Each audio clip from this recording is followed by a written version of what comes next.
1, 2, check, check, check.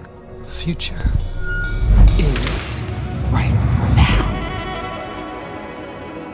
I work with many different genres and different mediums, ranging from art to soundscapes to installation.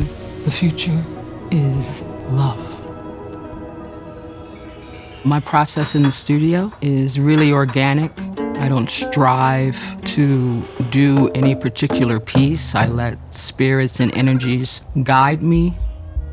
Life got us going up and down. I'm interested in learning about where I come from, what continuum am I a part of, what messages am I just echoing. The future is tomorrow. The future is within. The future is no borders. The future is a landscape full of color. The future is transforming. The future is a galaxy.